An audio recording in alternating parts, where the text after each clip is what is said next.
And we are back. We are. Destination Unknown. It's another Friday. Vin and Dave here. How are you, sir? I'm fantastic. Once again, it's time to climb aboard the Vin and Dave train. You going to do this every week? Maybe. Something uncomfortable? Maybe. I don't know. It's gonna be. It could happen, you know. All right. We had a good week. Got a chance to spend more time than we usually do because we were at Free Coast Fest. Fantastic event. Love it. Yeah, it was great. It was great. Thank you to everybody who came out. One person who came out, which we are the benefactors of that trip, is our good friend Glenn, fan of the show, wine sponsor extraordinaire. Now, we had said that we were only going to do a 2-week limit, but Glenn was already planning to come up, so we thought that it was fair since he brought 2 actually rather expensive and quite nice bottles of wine. Dave, if you want to talk a little bit about the wine that Glenn brought for us. Oh. This is... I have just disabled my microphone.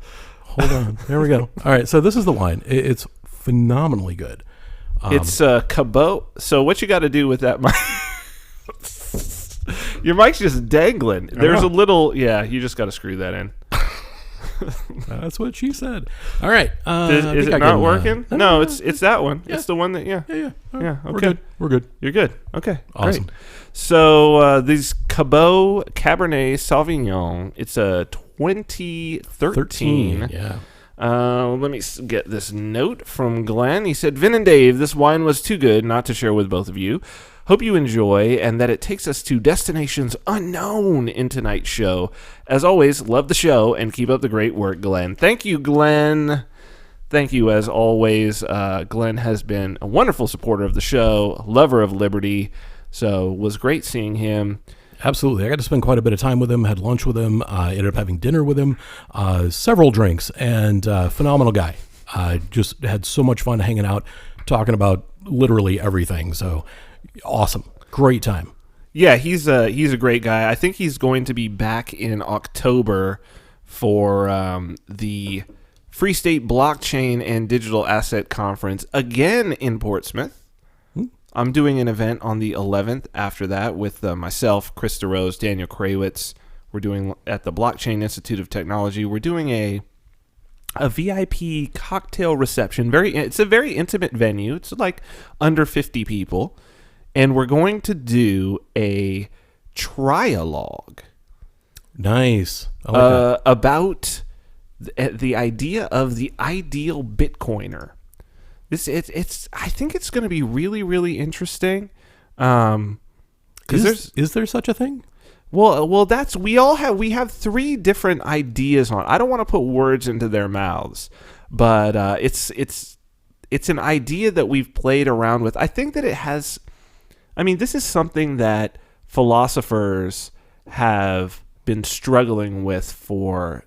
Not even struggling with, but I would say exploring. It's even something that we've explored on this show. The idea of if you're going to have an organization or a civilization, any sort of organization, that there's the idea of the sort of ideal member of that particular society. So whether this is like, you know, the ideal people who have been in the military understand, especially Marines, right? There's the idea of the ideal Marine, right? Or like I went to Howard University, historically black college. There's an idea there for those people who are alums or who know anything about the culture there. There's this idea of the Howard man. Okay. Right? This is sort of pressed onto you. It's this long-standing, and you sort of have to ask like, well, what is that? What is the Howard man? And it's never really truly defined, which is, I think, something that it's like, that's in a way the idea of the ideal Bitcoiner is that, or is it defined, right? These are the ideal citizen. Who is the ideal American, right? The ideal libertarian, the ideal Mason.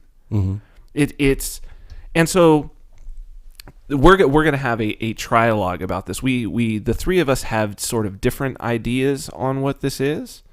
I think Chris DeRose is a little more like Hobbesian, Rousseauian, where he thinks that like we should lay out the rules about. We should actually tell people like this is what we think that the ideal person in this society should be doing, right? We should give some guidance to them to say this is how you should live your life. And I think Daniel Krawitz, who's a very, very interesting guy, I think his is maybe a little more of a hero narrative, Okay. in some ways. And for me, I really view it more in the reverse, right? I've got my the pull of the future as opposed to the push of history. And I think my ideal is more like kind of summed up in we'll know it when we see it. Mm-hmm. That it's kind of like because it's evolution and because it's natural selection, that the ideal Bitcoiner is whatever's working at that moment. Sort of like the ideal organism.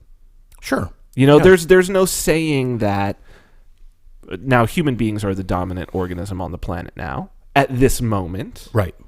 But there's nothing saying that it had to be a monkey descendant creature with 5 appendages on these long things that walked bipedal. Like there's nothing necessary that has 2 eyes as opposed to 8. Like why couldn't it have been a giant insect or so? You know what I mean? Yep. And so we happen to be the ideal Earth organism, but there's nothing saying that it had to be the human species. Right. So in business, what you'll find is a lot of they'll come up with these personas. So they're looking for personas of their customers, right? And they're like, okay, this particular persona, they're a young urban professional and they have these needs, right? And then you have this other persona and they're a blue collar worker and they have these other needs, right? Right. So I think it's that kind of. There's not one ideal Bitcoiner to me, anyway. I would think that there would be a set, right? Like 4 or 5. See, so this is the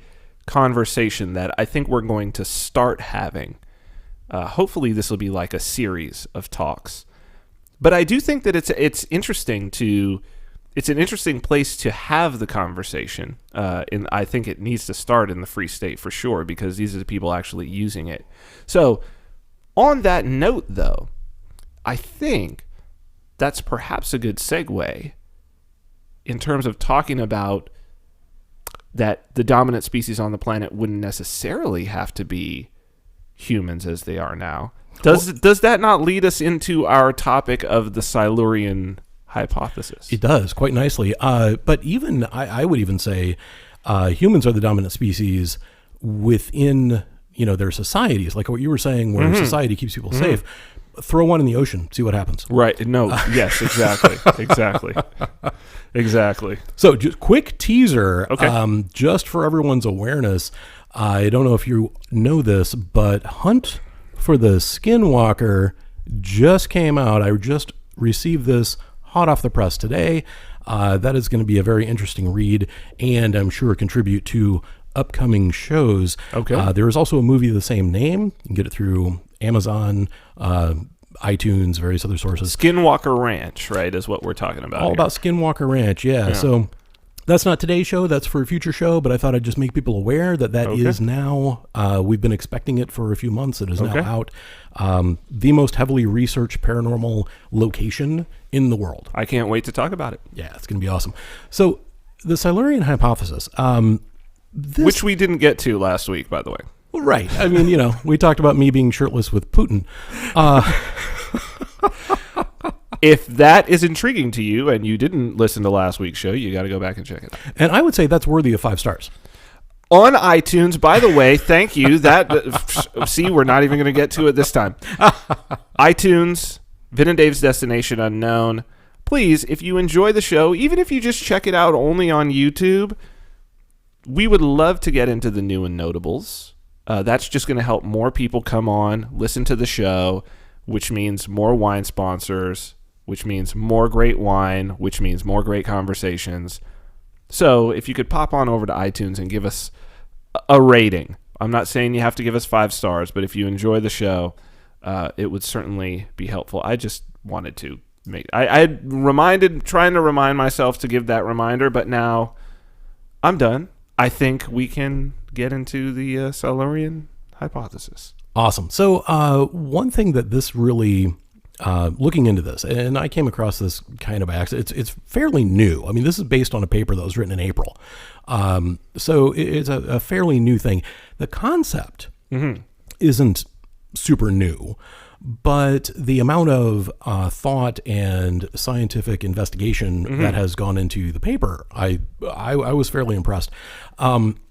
So it really brought to bear for me how people misconceive large numbers.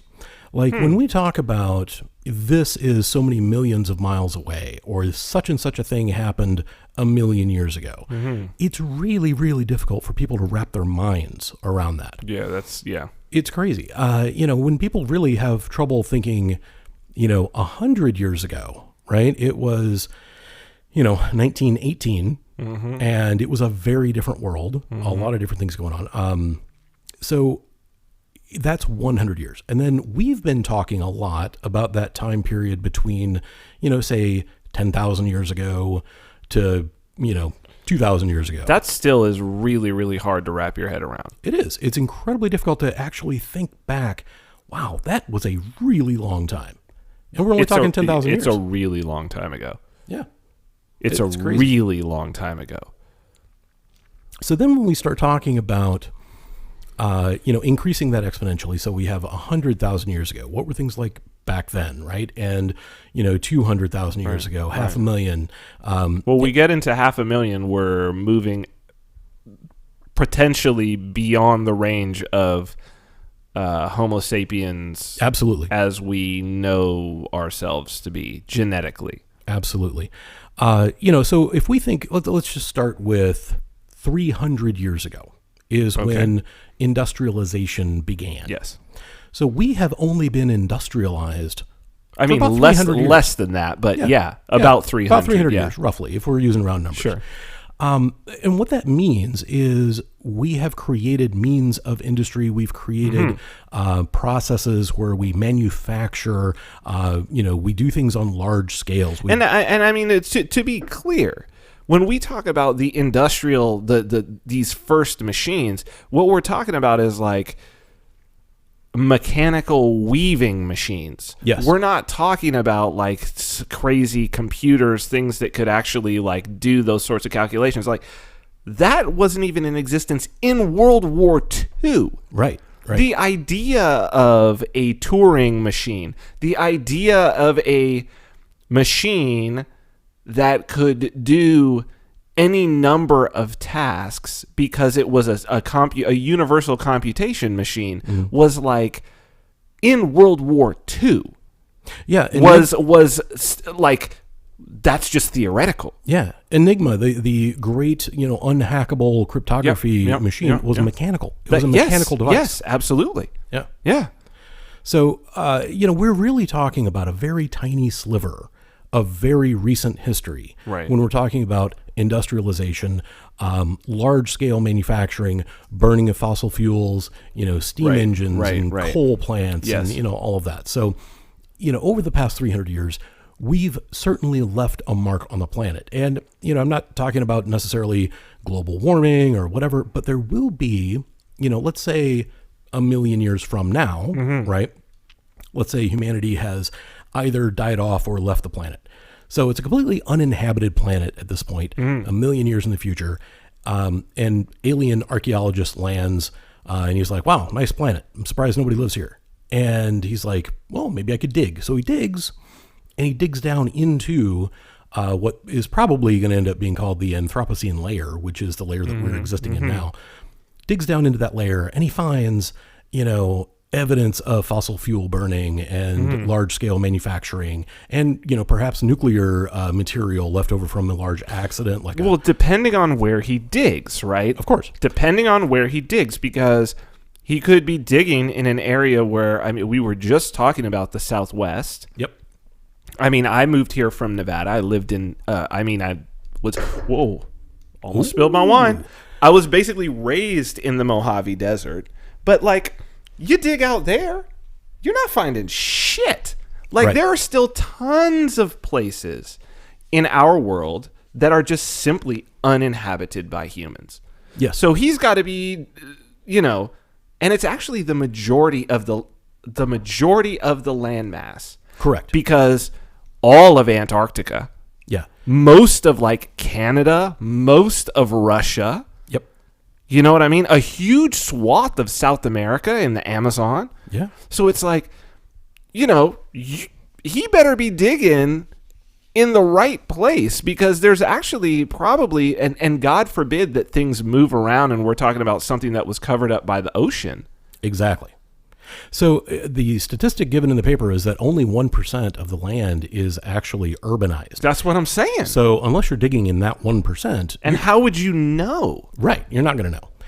Because depending on how far you go in the future, right, the Earth itself will just, tear everything asunder and grind it. And Discovery Channel, I think, has done a couple of shows. Oh, on, yeah. Earth after humans or something like that. Yeah, exactly. Yeah. And the more you fast forward, it takes weeks for biological material to degrade. Right. It takes Just weeks. just weeks. Yeah. Right. Side note. Well, you can't really get Bigfoot remains if they're gone because they live in forests and whatever. We'll talk about. And Bigfoots another time, the animals would eat Yeah. up the Bigfoots and all of that. exactly. You don't find a whole lot of deer carcass out there either. But No, you don't. Weeks for biological material. You're talking a few hundred years for, wood and things like that, a few thousand years for modern concrete. You're talking about these large scale structures, factories, cities that, 10, 15, 20,000 years in the future would be practically unrecognizable. Dude, 50 years in the future. Let sure. a factory sit 100, 120. You know what I mean? You can come across, depending upon, look, if it's in a place like New Hampshire, you leave even a brick building out for 200 years and you don't maintain it or take care of it, there's going to be very little left except for the foundation. They'll turn it into apartments. Yeah. I'm talking about something that's left like out in the wilderness. Yes. There'll be very little left except for the foundation. Right. Yes. My joke aside, yes, Right. you are Yes. very correct. So it doesn't take, in geologic scales, it does not Yeah. take that much time until all traces of the civilization A blink are of an eye.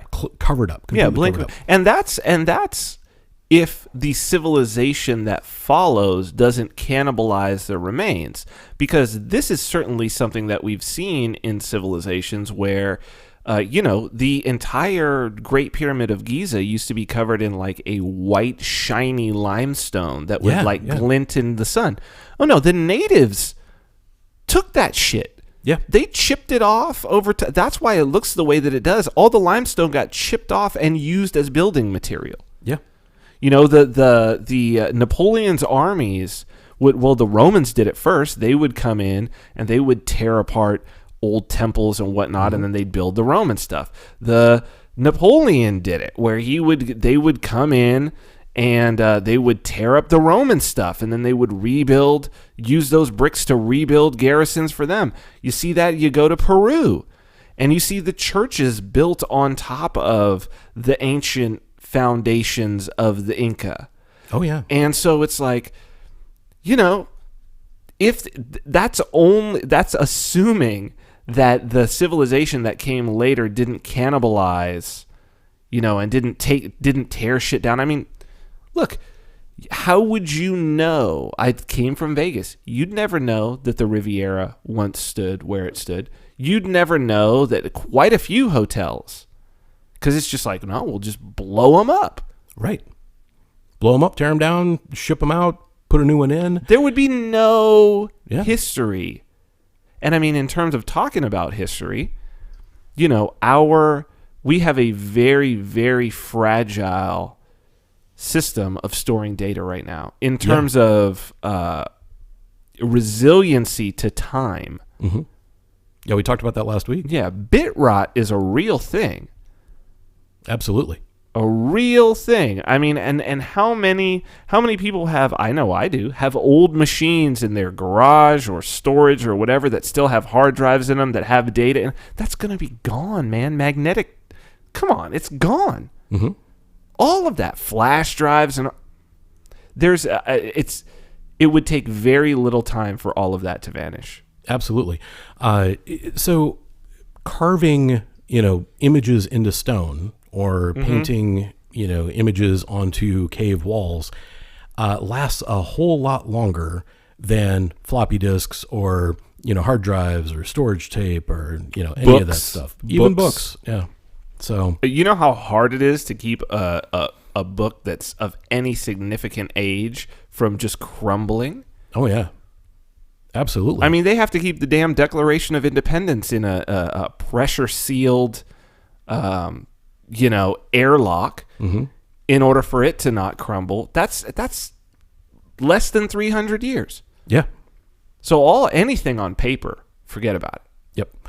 Exactly. So what could we look for, right? We would have to look for something global. There would have to be a global effect. So that's why you look for residues of, non-naturally occurring things, like if there was nuclear material, right? For example. Yeah, but doesn't that have a pretty?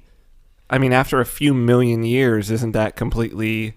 It depends. It depends on the particular material you're talking about. So, because some radioactive materials can last billions of years. So, yeah, there are certain things that would make sense to look for. Other things wouldn't. Well, can we just say what the Silurian hypothesis? Can we just give a breakdown? We haven't exactly said what is the Silurian hypothesis. We really haven't. You're absolutely correct. So, essentially, the point of the paper is we talk a lot about civilizations that came before humans. What about, we're talking about the Earth being inhabitable pretty much by complex life forms for the past 450 million years. Mm-hmm. That's humans, a long time. Exactly. And, humans in our modern format have been around for 200,000, 250,000 years. Mm-hmm. Not that long. When you look at industrialization, 300 years. So you've got 450 million years. And then right at the very end, we've got modern humans, for a couple of 100,000 years. And there's also a confirmation bias thing there going on, because we are modern humans. Sure. And we happen to be, at any given time, there is going to be an apex species on a planet that has life on it. Mm-hmm. And it's kind of like the cryptoterrestrials thing, that it's like, if you are a member of the apex species and you have enough sentience to realize that, then your assumption has to be that you are sort of you're certainly the final, because you're like on the, you're on the head of sort of the crest of the wave of time as it moves forward. And I think you assume that you're the best.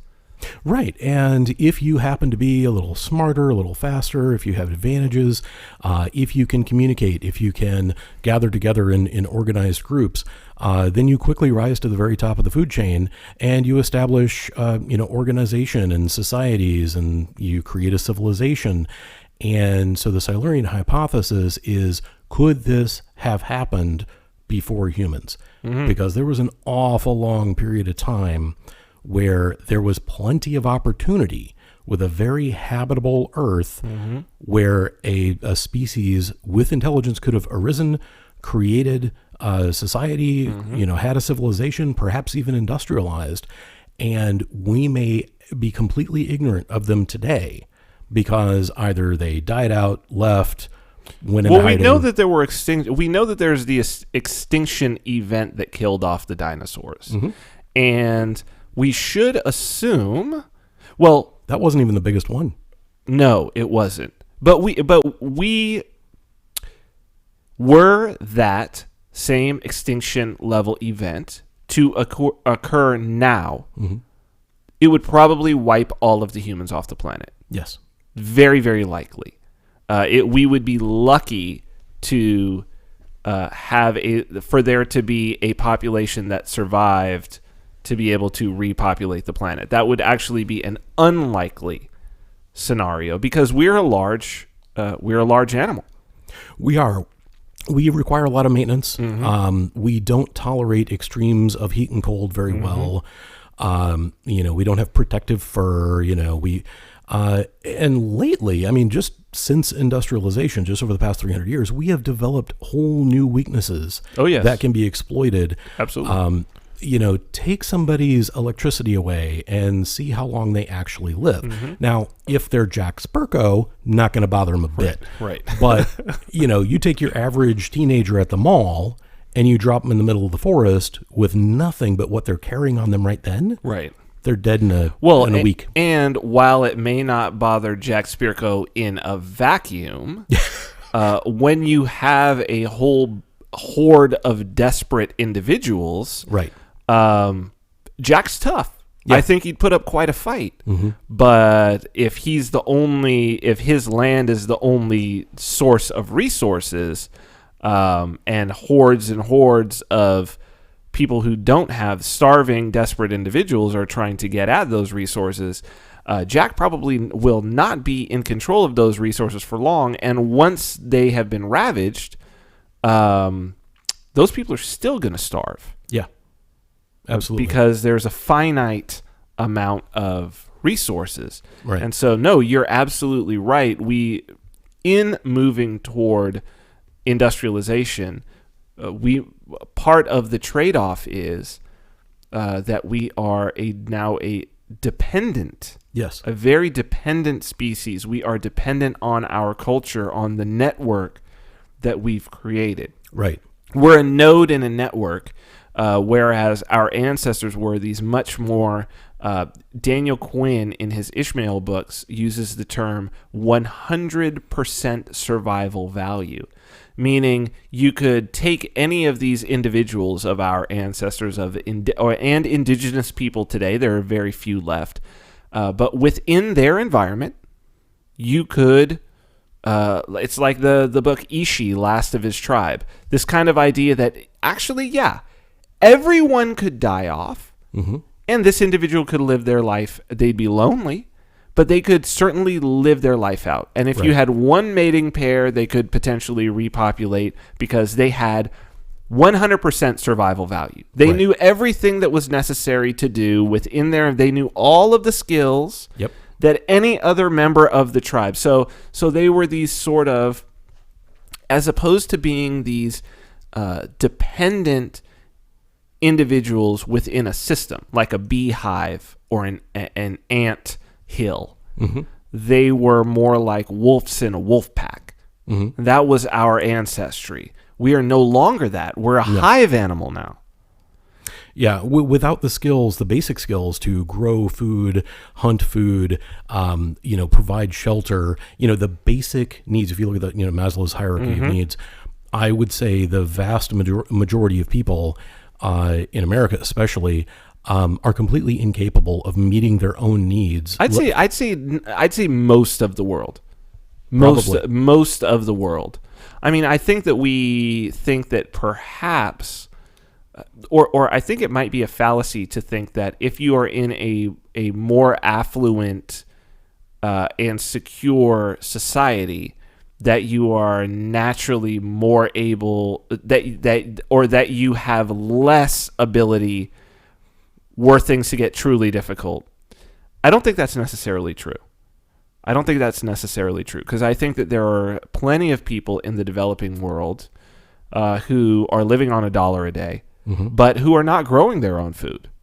No. They're still working. They're still reliant upon the marketplace to provide the meager living that they're eking out. They're reliant upon the marketplace to provide that. The one pump that actually has water. That's what I'm saying. Yeah. But they don't know how to actually drill a well and set up the pump themselves. Right.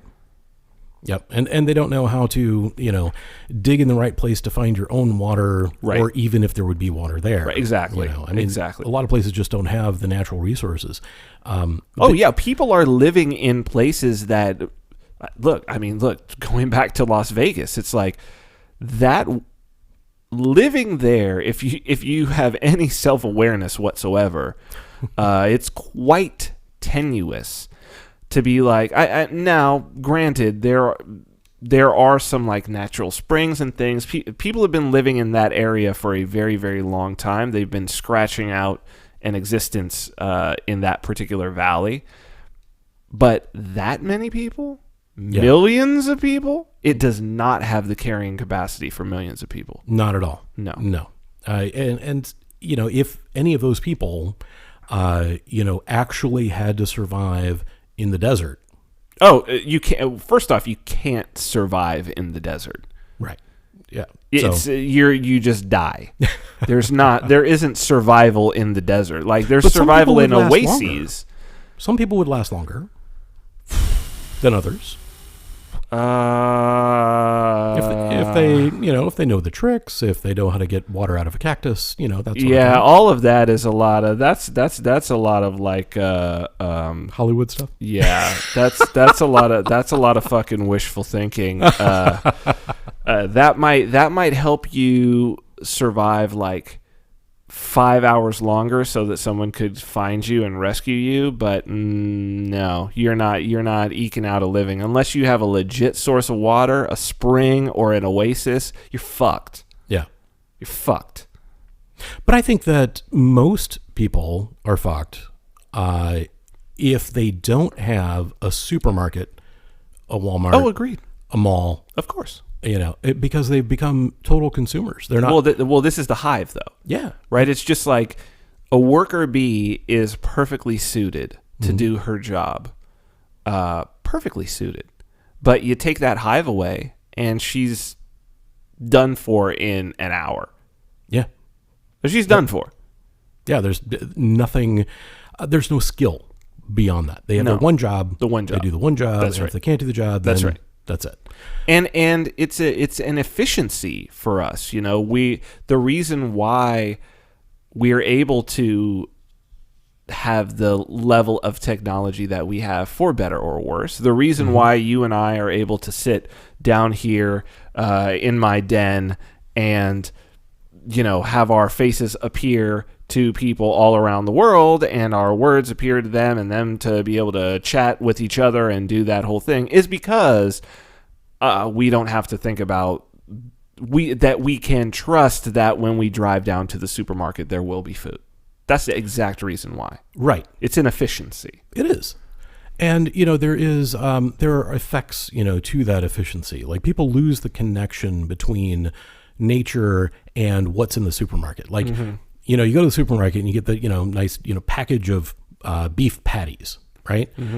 I would bet real money that most kids would recognize that as a hamburger, but they would not recognize that it actually came from a cow. Now they might have been told, this is a cow, whatever. But I think that connection is missing for a lot of people, where they don't realize that this, a week ago was a living thing, and we killed it and sliced it up and made food. Well, it's so much so that when people do figure that out, I do believe that that's where a lot of this vegan stuff comes from, is that there's been such a level of disconnect that they reach a point where they're adults and then this realization comes to them because it's never been real. And then it's funny because it really is quite the control mechanism, I think, on the part of the animal rights, the PETA people, is that they're really exploiting this bug to where, it is rough, that idea.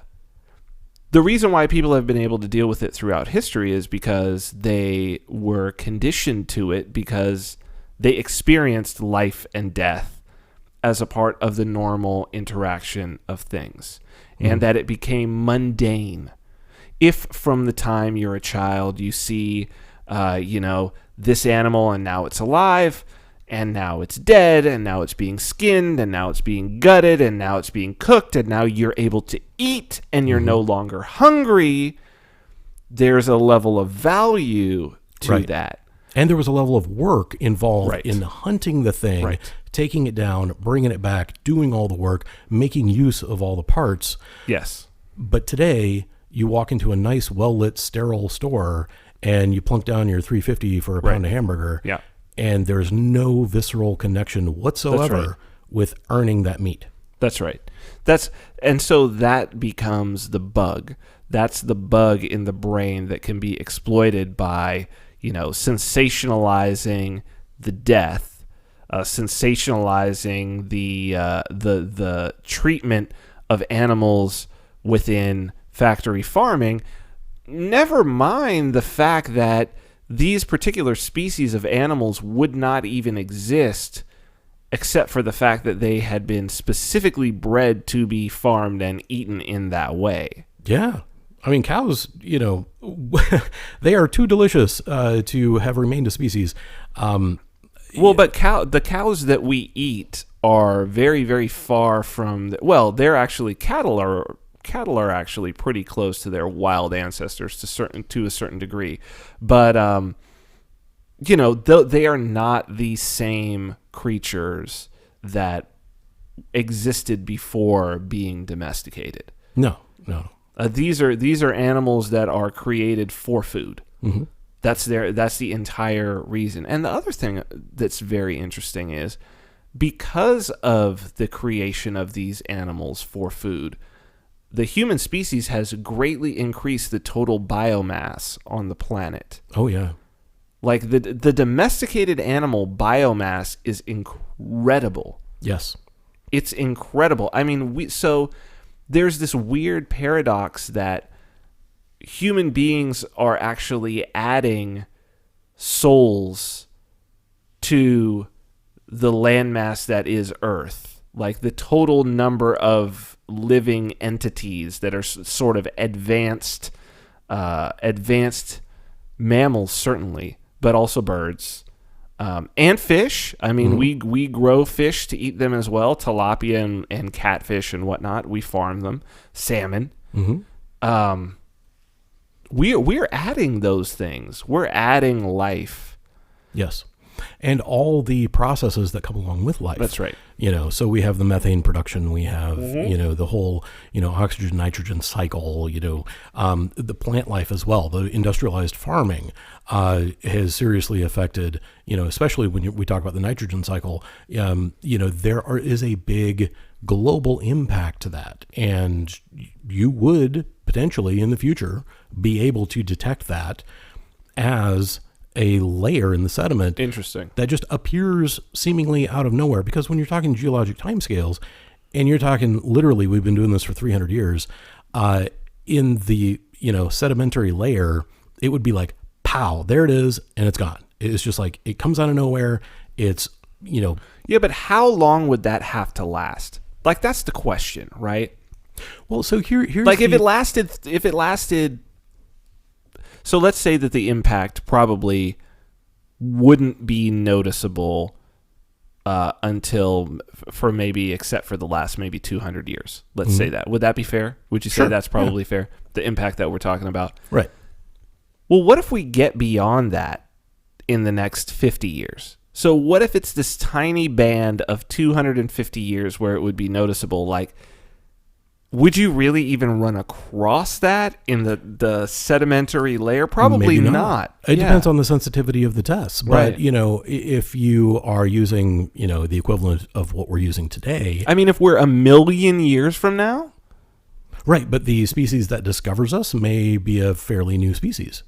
Right, so they may be. Let's say they're as current as we are today. No, that's what I'm saying. Yeah. That it's like if it's 1,000,000 years from now, and you're searching for a band of 250 years, right, and you don't know where that band might be.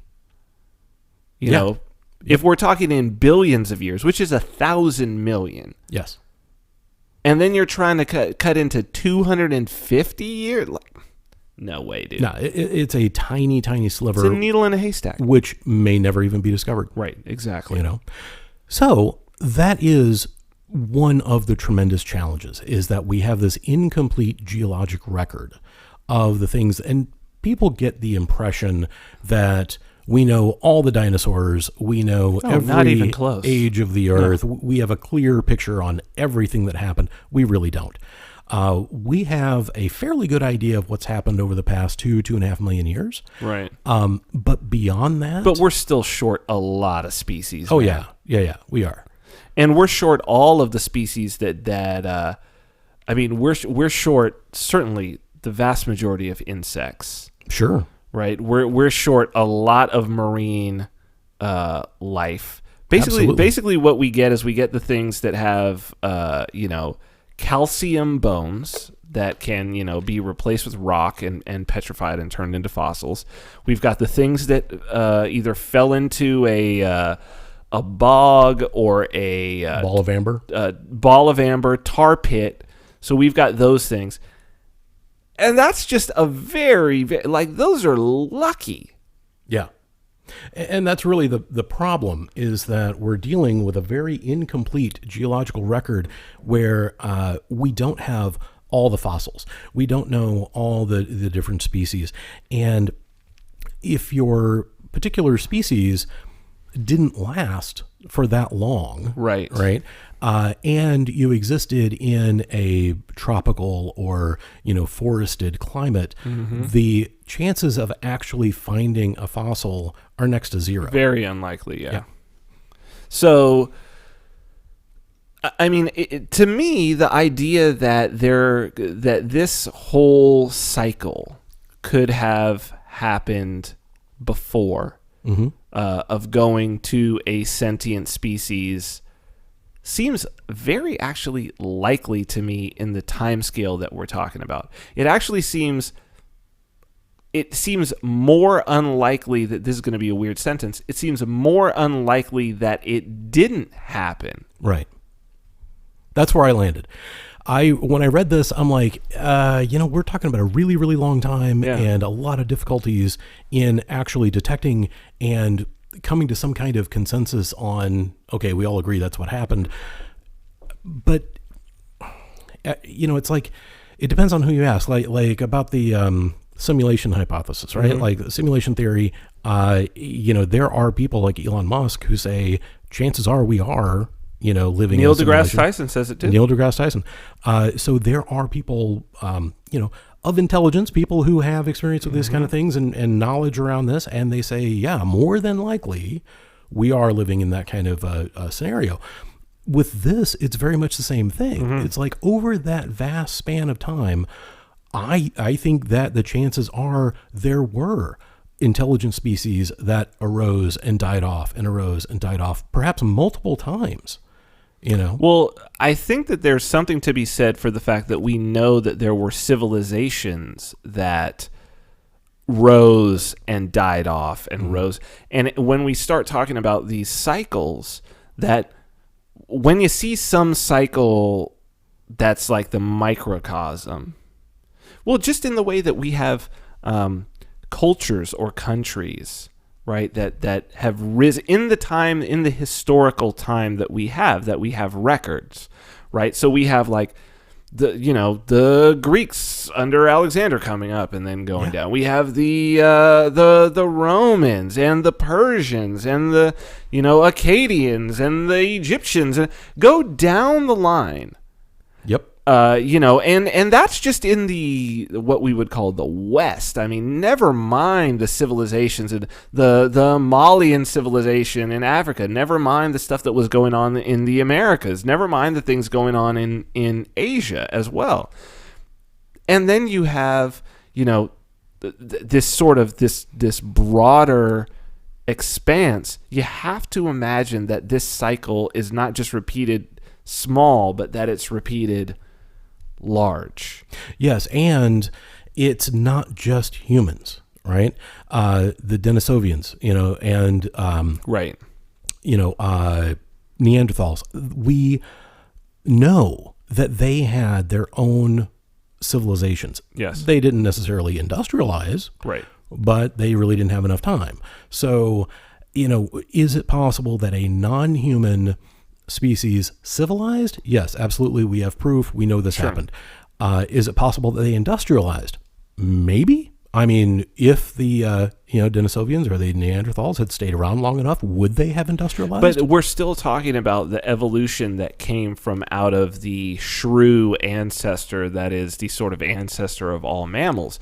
It's not to say that a reptilian version of this when it was, and they're not even, I don't even think we can really call them reptiles, right? This is something else.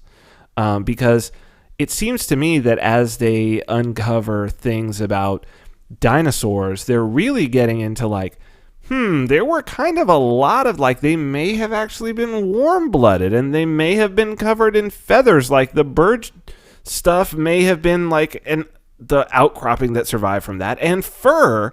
They may have actually, some of them had fur, and then it was just that everything got real small because nothing that was large could survive. And so there's the chance that it was like there could have been fucking a sentient bird thing that was rolling around. Absolutely. A sentient, fish thing. Who knows, man? Yeah, I mean, when you bring the ocean into it, like, why not? Why not? I mean, we have vast stretches of the ocean that have never been touched by people. We've explored more of the moon and Mars than we have of our own ocean. Well, and oceans are also, when you bring, I actually tend to think that, I mean, this is the place that life starts, is it starts in the water, as far as we can understand it, sure. Right? There's no reason to think that sentience could not have evolved in that environment. Yeah. Maybe to have even reached a point where it was able to get onto land in the same way that we're able to go into the ocean. Sure. Right? So it's exploring. Maybe that's how the plants got onto the land in the first place. Maybe this was a civilization that was actually seeding a piece of this land. But, you can have changes, or maybe they did something in their environment. An ocean-based species is actually going to be much more. You look at the coral reefs, right? I mean, these things are much more sensitive. These ocean environments are much more sensitive to slight changes, much more so than sort of land-based creatures that have had to develop all of these membranes that are completely keeping out the harsh air element that we're in, right? Like we have all of these membranes that are for that, whereas the level of exchange between the water and an ocean-based creature is much higher than what the level of exchange of us with our environment. So they're going to be much more sensitive. If something went wrong, if they fucked something up, they industrialized and some level of radiation, they could have killed themselves off very easily. And we would have no way of knowing because there would be no evidence left at all. No. So we've talked about the incomplete geological record and how quickly the Earth itself actually moves to cover up whatever evidence there is, right? So if humans were to disappear today, within 1 million years, it would be just pristine, no record. No record whatsoever. So that's the kind of issues we're dealing with. And since our species is so short-lived, right? Since we've only been here a couple 100,000 years, there's very little likelihood that we would be fossilized and, that we wouldn't have been decayed and predated and, that there would be a complete human fossil, of a modern human that was found, 1 million years from now. Maybe Probably not. Yeah. I mean, we've found, like mummified remains, but you fast forward 1 million years, those mummified remains are even going to be gone. Yeah, they're just dust in the wind. In the wind. So then it's like, well, what could there be, right? And we talked a little bit about global effects, right? So if we're looking for anomalies in like the chemical composition of a sedimentary layer, one of the best indicators would be the ratio of carbon-13 to carbon-12. Okay. And the reason is because carbon-12 is biological carbon. So plants, animals, anything made from plants and animals like coal and oil and natural gas. So that's mostly carbon-12. Carbon-13 is inorganic carbon. So like steel? What are we talking about? So like graphite and things like that. So, but we don't really make a ton of that even now. No, we don't. And that's the thing, because the amount of carbon-13 isn't going to change. Right? It's the carbon-12 and its ratio to carbon-13 that we look for. And the way that we've been influencing just in the past 300 years, we have drastically increased the amount of carbon-12. So we've basically reduced the ratio, right? So there's more carbon-12 in this layer that we are creating, the Anthropocene layer, because of our burning of fossil fuels, because of our farming, because of our animal, the industrialized farming and all that, animal husbandry, whatever. But we've created a lot more life, and that means we've created a lot more carbon-12 in this layer. But isn't that just, it just means that there's more life on the planet. Does that necessarily mean that it's being... If we find it in a layer, if we find those differences in ratio, does that necessarily mean that that is evidence of a civilization? No. And what you want to look for is you want to look for multiple indicators, right? So first you want to identify, okay, what indicators could we look for?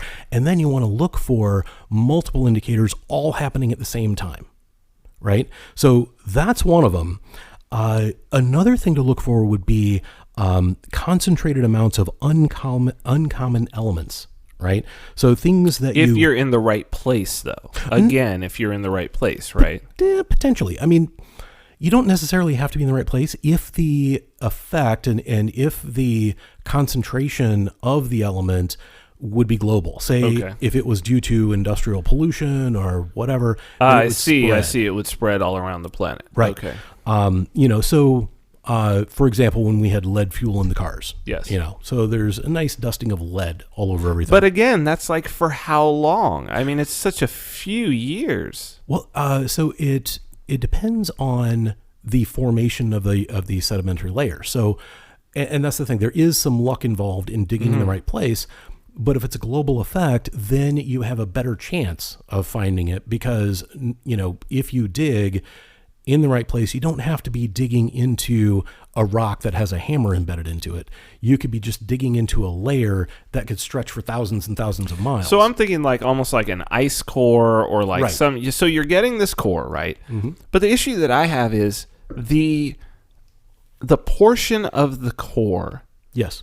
That would be relevant, let's say, for the lead thing, right? Because the lead is out of the fuels now. Right. So... Like 50 years. 50 years. Yeah.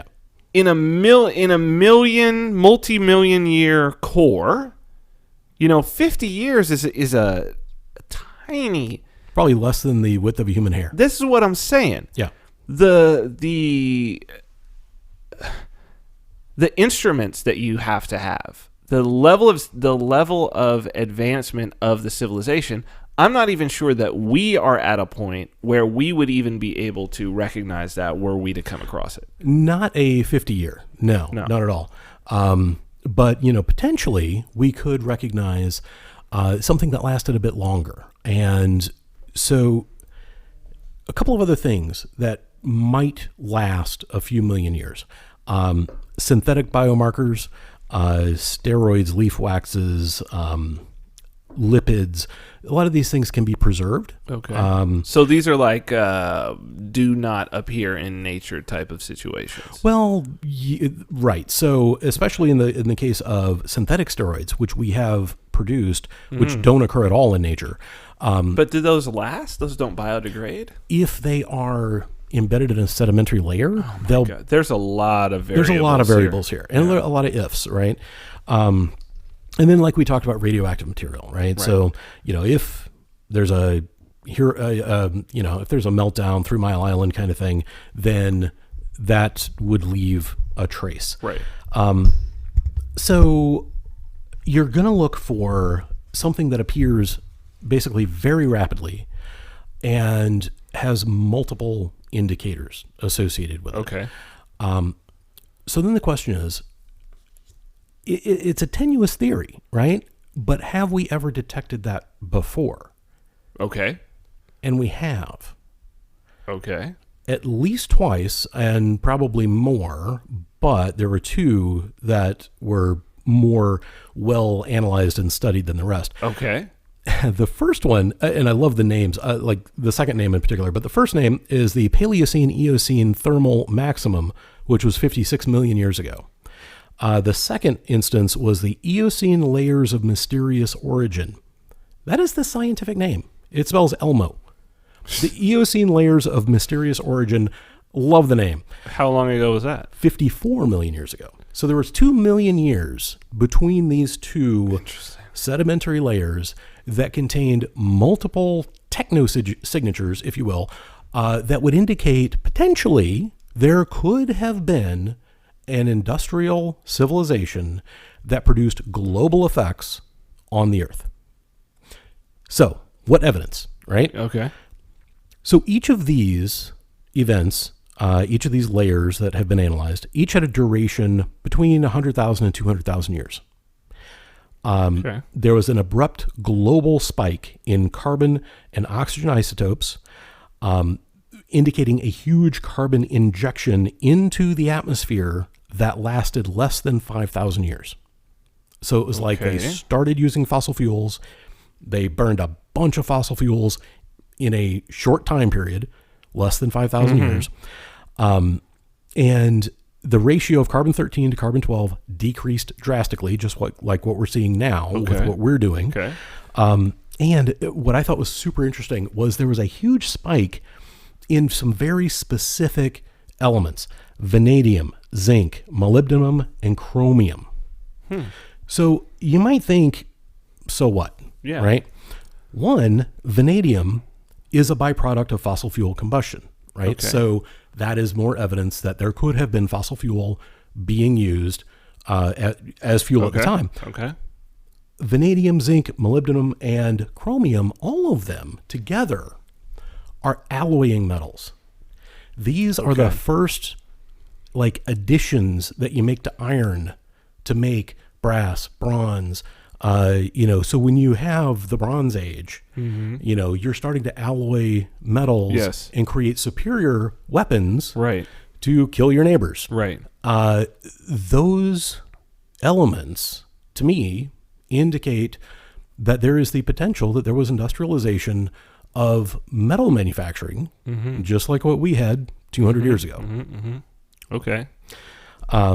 There are other weird layers that we find that, have anomalies, but these two have the most simultaneous anomalies that all fit the theory. So, one thing that I find interesting is how close they are to one another. Could they be? We're talking about some serious distance. Could they really be looking at the same layer and think that they're just looking 2 million years apart? Are they really, really sure about these dates? They seem to be very sure about. They have. They're being studied separately. Okay. So I will say they're, believed to be 2 million years apart. That is a very long time if we think, what would happen 2 million years from now if we disappeared from the planet. So it's possible that there was a species that arose, industrialized, died off, and then 2 million years goes by. Or didn't die off. Maybe not. But just changed their ways again. Like perhaps they got it all figured out. Yeah. And then some horrible calamity happened 1,700,000 years later, and they had to start over.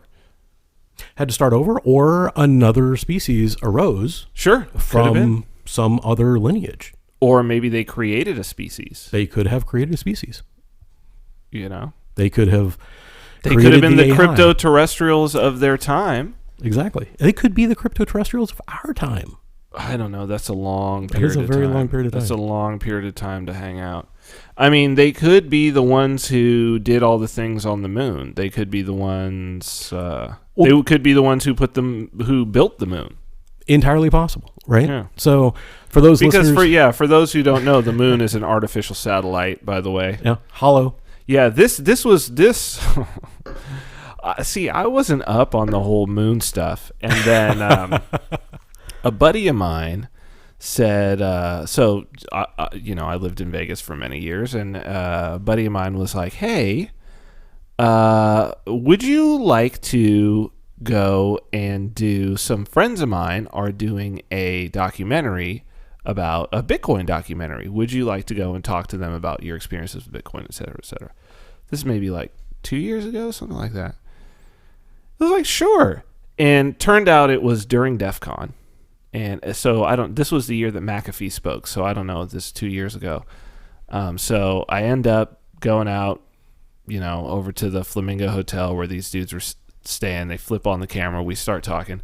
And the conversation it definitely goes to destinations unknown. And there was a few drinks. There may have been some weed possibly in there. But sort of the highlight was we ended up going down and getting some pizza. And then one of the guys, so two hackers, and one of the guys like, "Oh, so what about the moon?" And I'm like, "What about the moon?"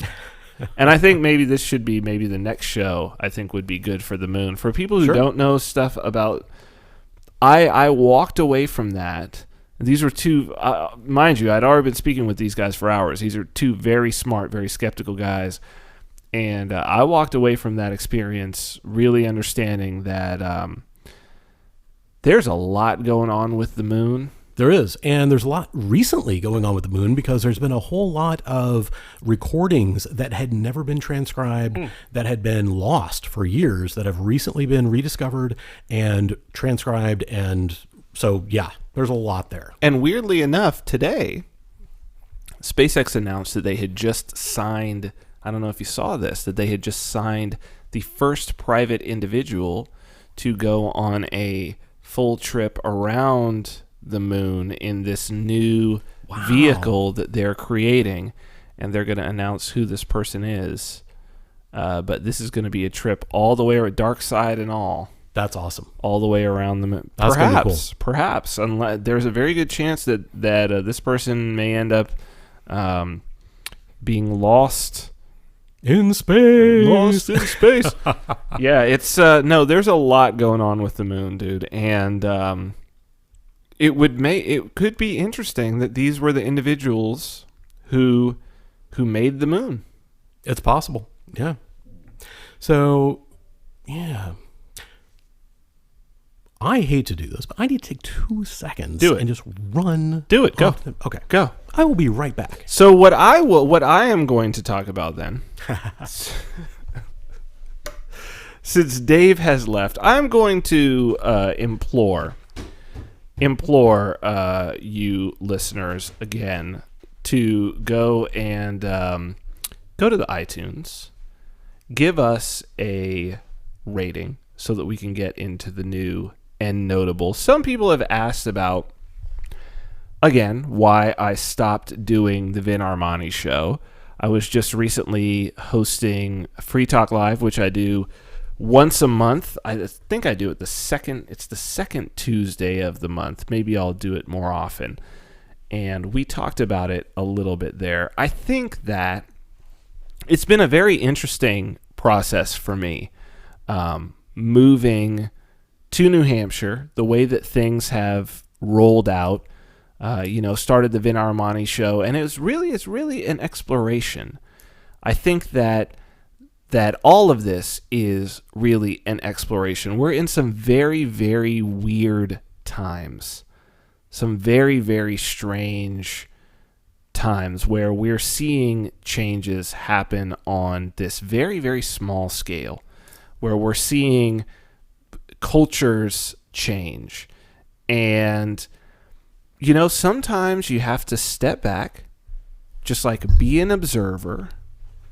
And being in this environment is actually has been such a plus to being able to step back and be an observer, because I think New Hampshire and the Free State Project is perhaps the most sane individuals I have ran across in a long time. Would you say that is reflected for you as well, Dave?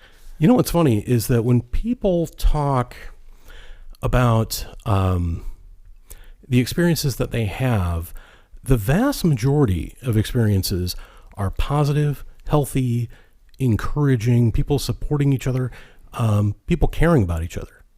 And that's not something that you find everywhere.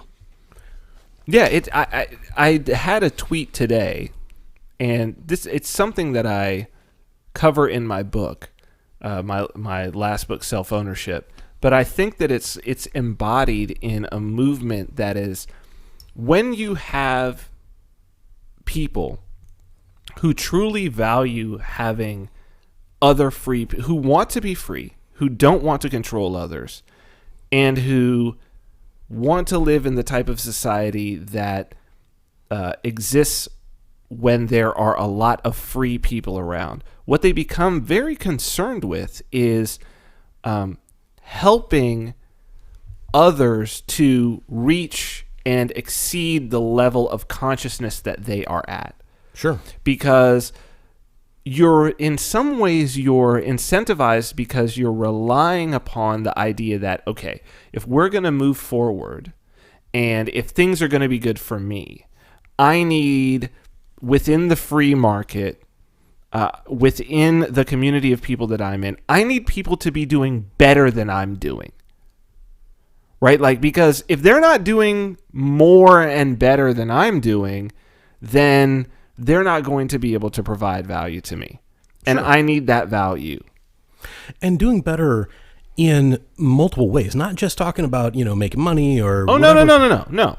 but just living better, more fulfilling Happier. lives, being happier, Being more, just even to be able to have people around you who are exploring such that you can go to them when you reach certain points in your life and actually have a conversation with them that is going to be of some value, to where it's like, hey, I'm having this problem. And they're like, yeah, I had that, dealt with it. Here's what I learned. Take it or leave it. But if you have a bunch of people around like that, so it's like you are incentivized to support people as they explore. Right. As they grow in their own consciousness, as they sort of flex their liberty muscles, right? To be like, hey, no, go do that. I'm going to support you in that because I'm not perhaps quite there yet in my life, but when I get there, I sure as hell would like to have somebody that I could bounce some ideas off of. Absolutely. I mean, we have just in every town, basically, we have anarchists, minarchists, people that, believe in secession from the United States. I mean, we have a wide variety of philosophies and belief systems, the vast majority of which are based on, self-ownership and personal liberty and all of that.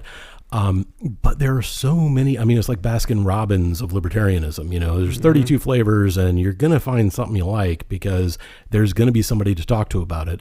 There are people that will debate you if you want to debate. And there are people that'll just, like I have many friends that are of all the way from complete anarchist, I don't want anything to do with government, to people who are like, yeah, some government's not that or bad. running for office, yeah. Taking active part in the government. Exactly.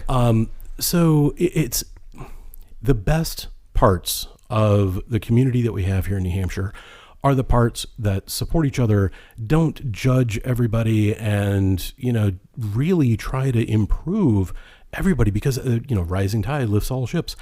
It's true. And when your rising tide is the philosophy of, self-ownership and individual liberty, that really does make everybody better. Well, I found it this last weekend at Liberty Forum, Free Coast Fest. We're going to be doing it. Dave and I are going to be doing a thing at Liberty Forum. That's why it's on my mind. We're going to be live streaming and broadcasting the whole thing. It's going to be awesome. So I think fans of Destination Unknown will really enjoy that. Lynn Ulbricht will be back. Who are we having? Cody Wilson is going to be there, which is going to be sick. He's talking. It's lining up to be really, really cool, and Dave and I will be bringing that to you. That's already official. That we are I guess we're the official live streaming MCs of that thing. But what was interesting? Yes, what was interesting to me at Free Coast Fest, which is it's in the Seacoast. It's a kind of an entrepreneurial, very much a crypto thing. Having lunch, sitting there. It's myself, Chris Pacia, lead developer of OpenBazaar. So okay, that's two sort of Bitcoin people. I would like to say I'm coin agnostic. Jeremy Kaufman, who's the CEO of Library.io. Then next to us is one of the community leads from Smart Cash. We've got Joel Valenzuela sitting at the next table from Dash. It's like, and everybody talking with each other, bouncing ideas off one another. This environment that is otherwise very antagonistic in the sort of online world is totally, people here, it's, whether even if you're a maximalist, like, and sitting at like two tables down is T. Kawamoto, who's like a BTC maximalist. And it's like, but everybody's getting along.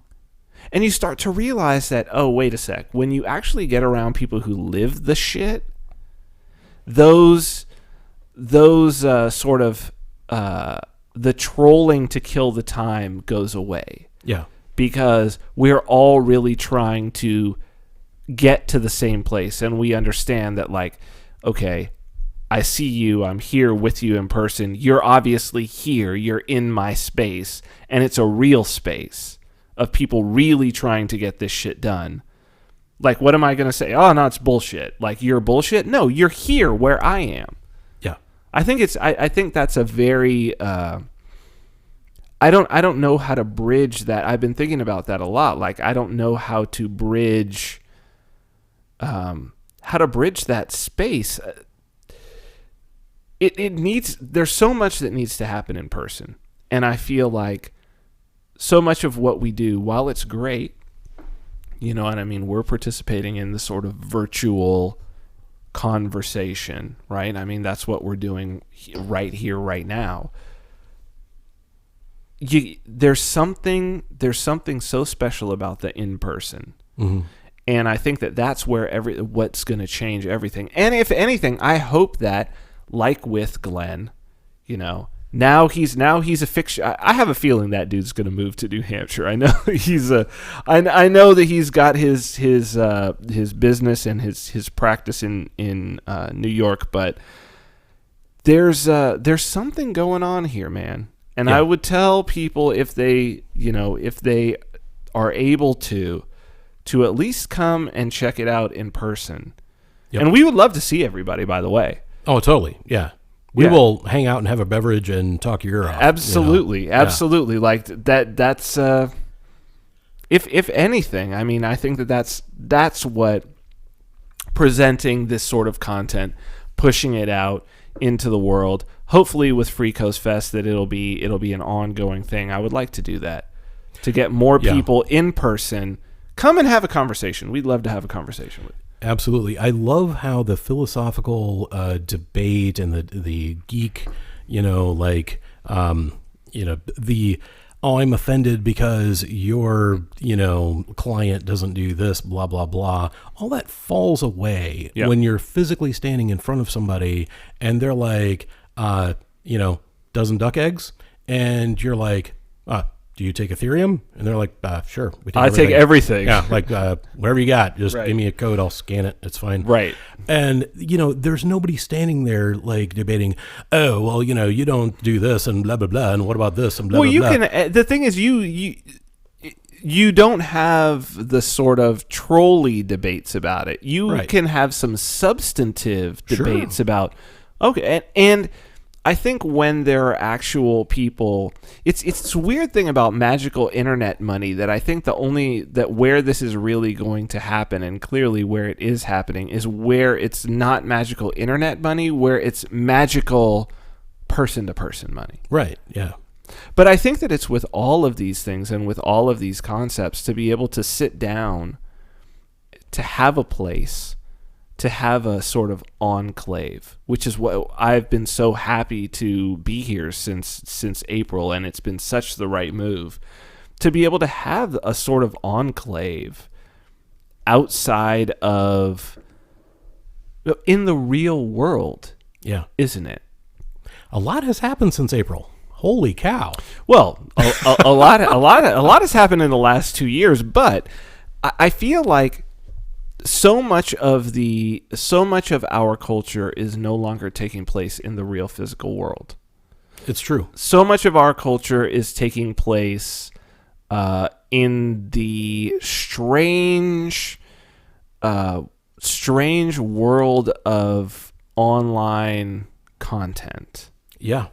And I feel blessed in some ways to have spent as long as I did on a reality show. Mm-hmm. And in the very early going of social media too, because the show started in 2010, which was early. And watching both the sort of the reality TV thing and social media grow up to the point where now they're melded with one another. Mm-hmm. I mean, we have a reality TV president. Yeah, totally. Absolutely. Well, The Apprentice. I mean, he was a reality TV star. Yeah. And not only that, he was predicted by The Simpsons. I mean, there you go. So I feel very blessed to have had that, to have gone behind the curtain and seen, the true face of the great and powerful Oz, mm-hmm. In that regard. And, it's a very powerful, it's real. It is real. Yeah. Everything that's happening is absolutely real. Like, yes. All of the stuff that happens on social media, online, all of the hashtag culture and all of this, it's 100% real. But there is this, I think, because that is permeating everything, because the cities of today are really just, they're just kind of like placeholders for people to go about their online lives. It's a weird sort of, we're already in augmented reality in some ways. Sure. That to be able to be in a place and among a community where there is a real in real life aspect, but yet utilizing the technology that's available. I don't think there's really anywhere else in the world that is like that. It's so unique. People really have to experience it. There's something very, very powerful there, because I do see people losing themselves. Sometimes I go down the rabbit hole mm-hmm. of, I follow very few people on social media and very few on Twitter, but the ones that I do follow, there are some. Every one of them is chosen because they plug me into something. Right. And sometimes I will go down a rabbit hole of the sort of individuals. They all have different aesthetic preferences, and of the individuals that these people are following, paying attention to. And as the further down the rabbit hole I travel, into these little spheres out here, I really do see an angst out there, a real disconnection, a real desire. People are missing connection. Mm-hmm. They're grasping. You could just see this grasping for connection of like, who am I connected to? And the thing is, you're never going to get it through this. No, never. Never. You can't get it. The most real experiences we can possibly have are face-to-face. The intimate human experience is the experience. Everything else is a proxy, right? Mhm. So whether you're watching television, Playing looking video at games. video games, Facebook, a phone, whatever it is, those are all proxies that originally were to bring people closer together. Right? That was the promise. Right. But what ended up happening was they became a substitute. And it really has driven people further apart in ways. Absolutely. And in exactly going back to the point of the reason why these conflicts are able to occur is because these people can have these ongoing, very intimate interactions with one another without ever even having met each other, without ever having been in each other's presence. But isn't that an indictment of their perception of intimacy? No, because I think that, well, there's two things at play there. There's two things at play, right? The first thing is the degree to which individuals expose their personal lives, Their vulnerabilities. into the online ether. Sure. Right? So then people feel like, and again, this is something that I've experienced being on reality TV, right? Like I had enjoyed being in New Hampshire.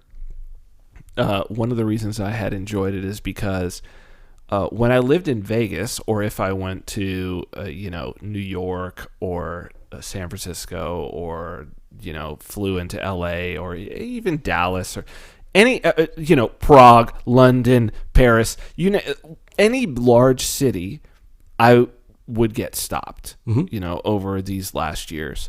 And it hadn't really happened to me in New Hampshire because I think, while I know that for sure there are fans of the show that I was on, Gigolos, I think that there's no expectation that you might run into somebody from that show in New Hampshire. Right. It's just like, it's not a part of your consciousness. Right. But last night, I'm in the fucking grocery store. No and way. behind me, someone's like, "Oh my God, hey, are you Vin? Are you Vin?" And I'm like, "Oh God."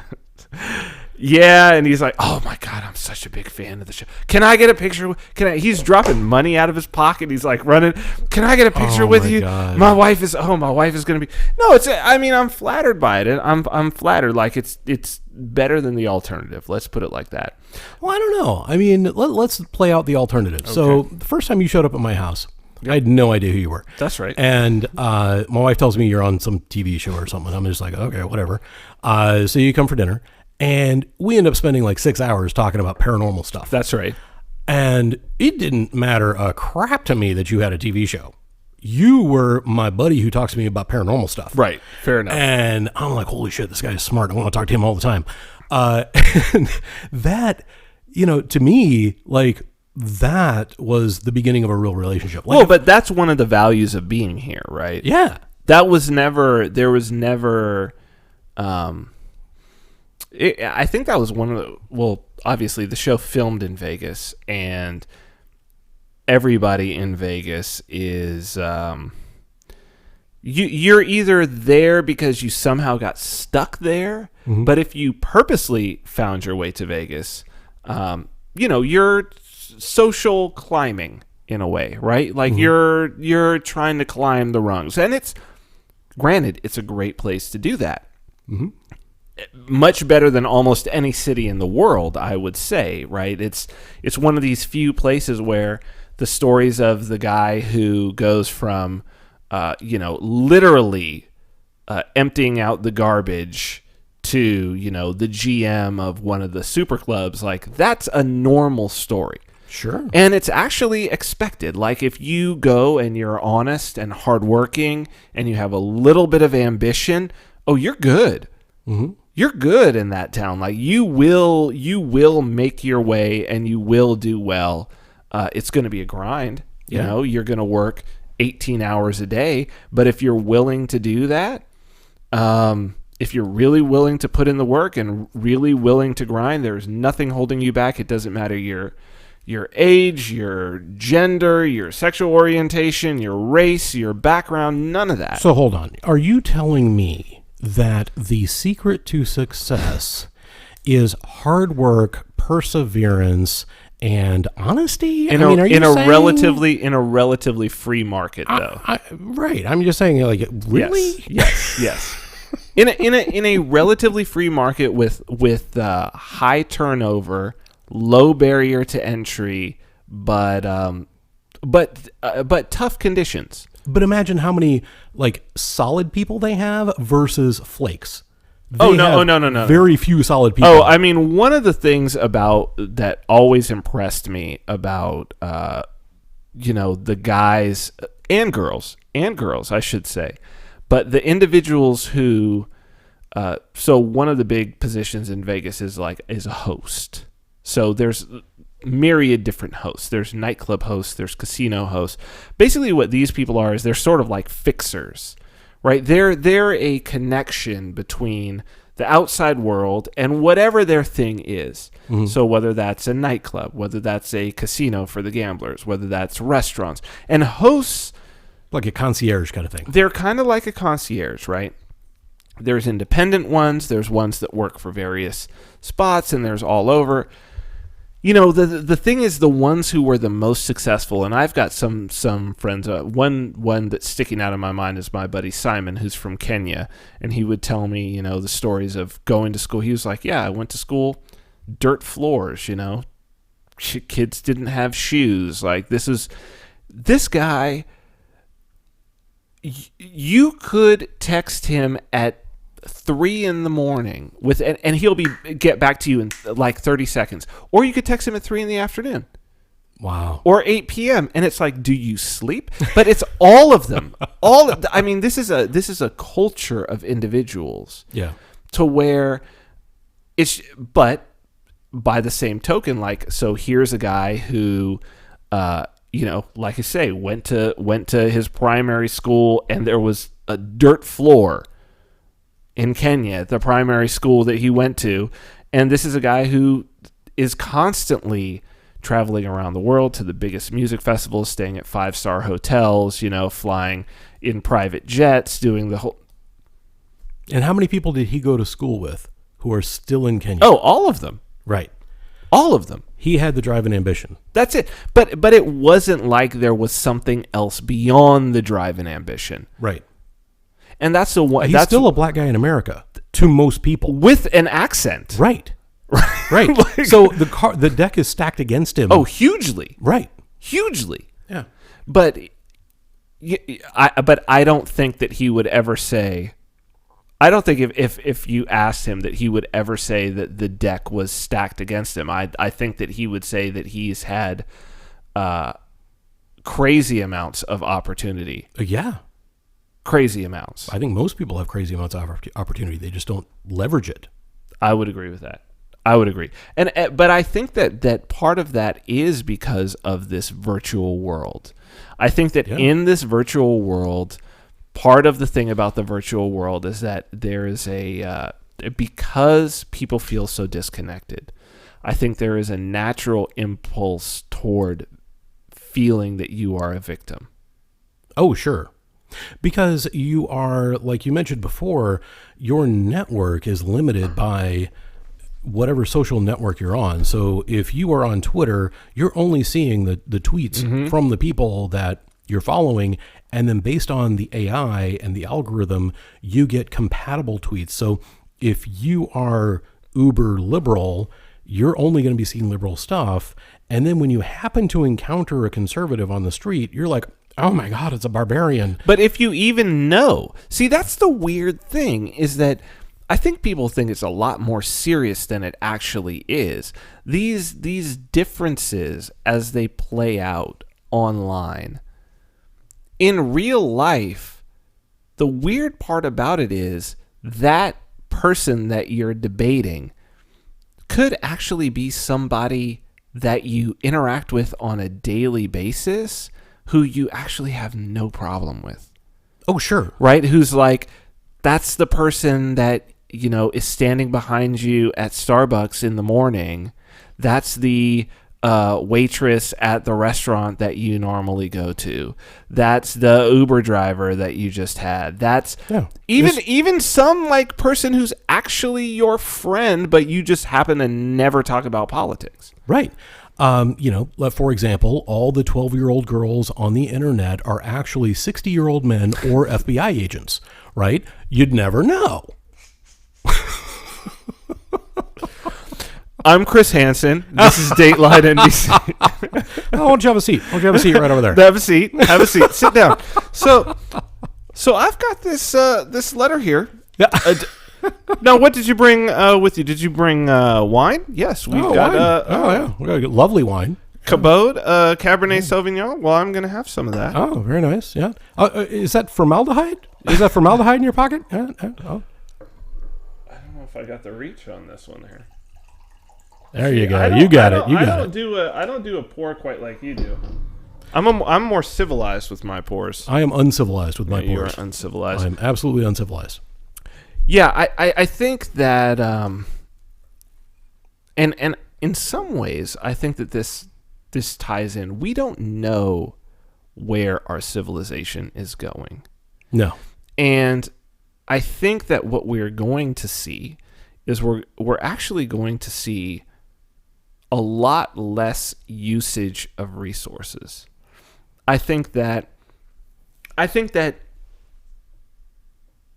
the generation that's coming up is going to be much more interested in the virtual reality and the augmented reality that is getting ever and ever better, and a lot less interested in those things which are our current in real life extravagances, like food, for instance. I think that they might be willing to be fed intravenously with some concoction that will keep them alive, so long as they can go into their virtual world and spend their whole day in their virtual world. I don't necessarily think that these pleasures of the flesh, food and wine and all of this, I don't think that those are necessarily going to stick around when the technology is sufficiently advanced.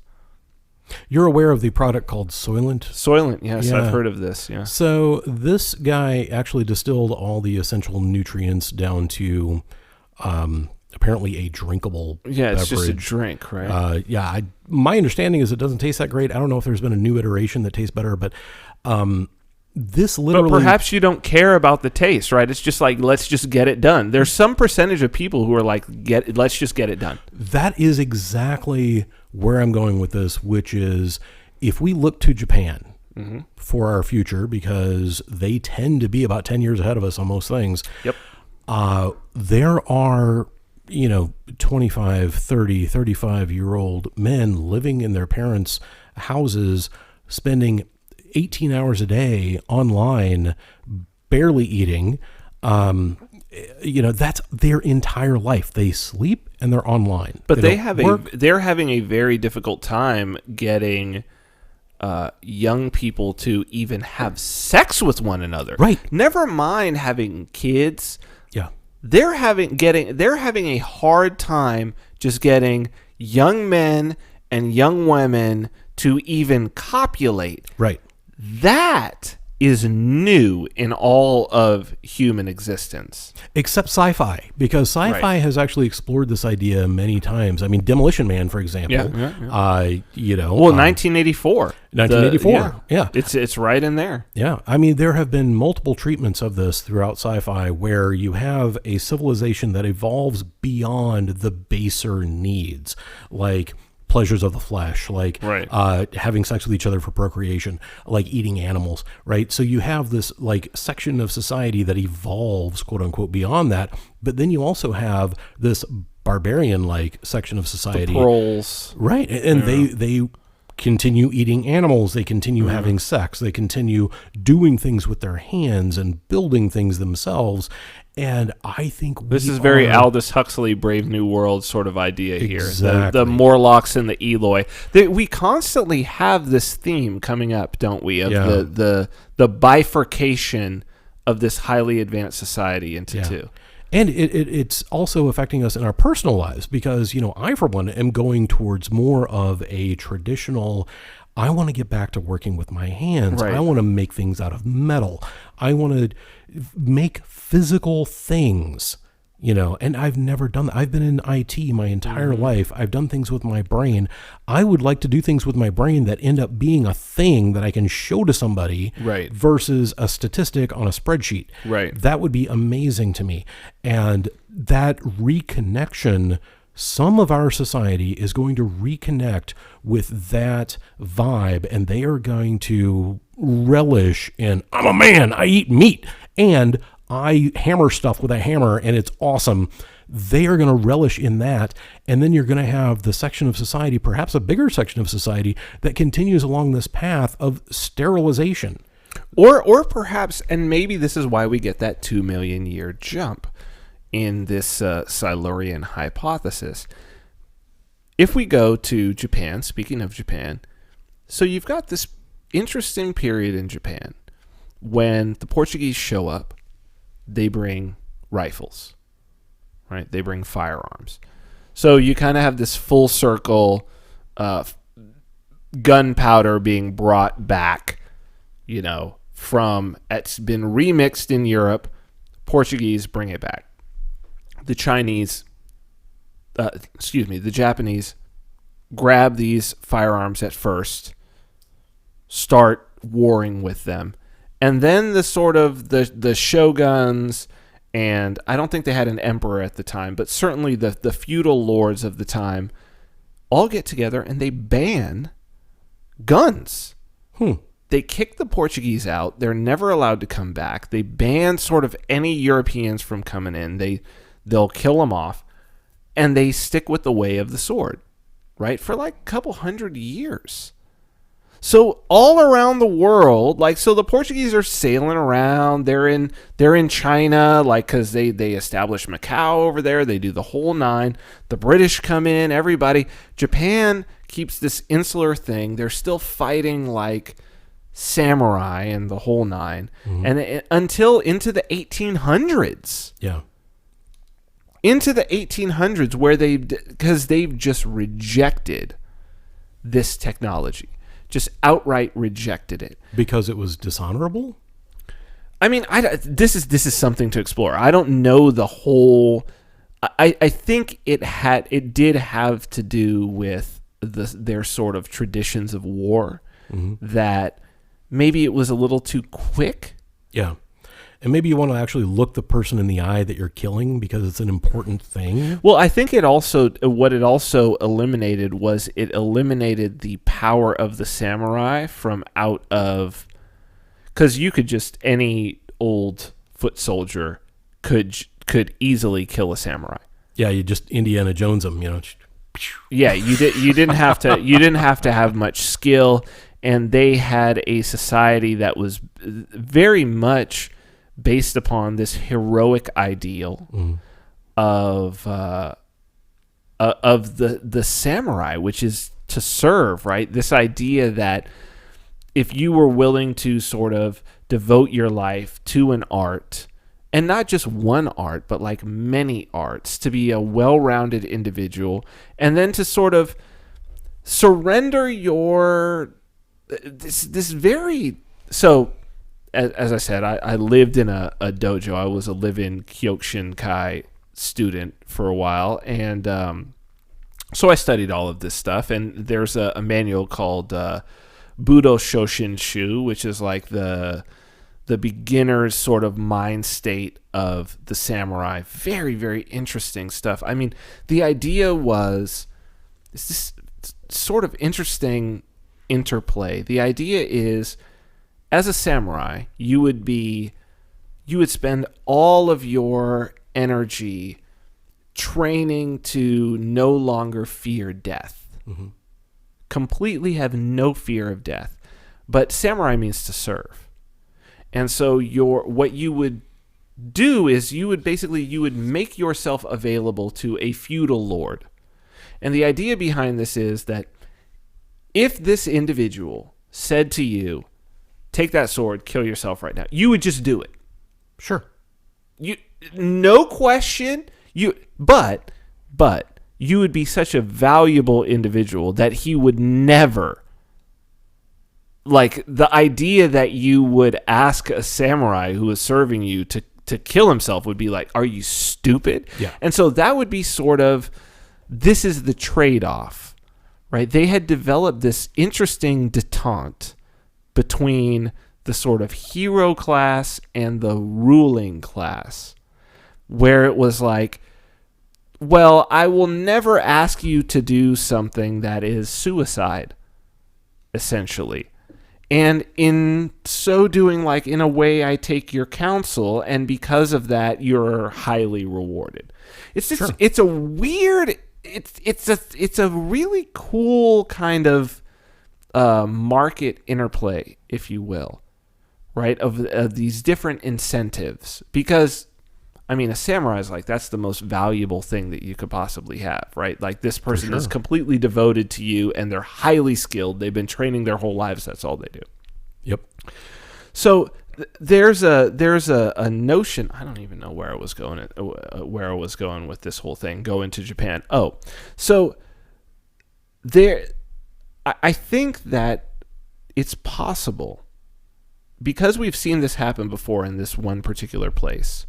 And it's probably happened in other places, that we're going to reach a point in our own society where, as Aldous Huxley said, I think the antithesis, because you always have a counter movement. I think that we are going to start seeing, and maybe you're the vanguard of it, I think we're going to start to see a call for a return to, it's not like a Luddite thing. It's almost like a call to return to the artisan, to working with your hands, to in real life. And you're going to have individuals who greatly reject that. And I think they're going to reject it all the way to, you know what, just take out my brain, put it in a thing. I do think that we're going in that direction. For sure. 100%. I think of it like Quigley Down Under. Do you recall that movie?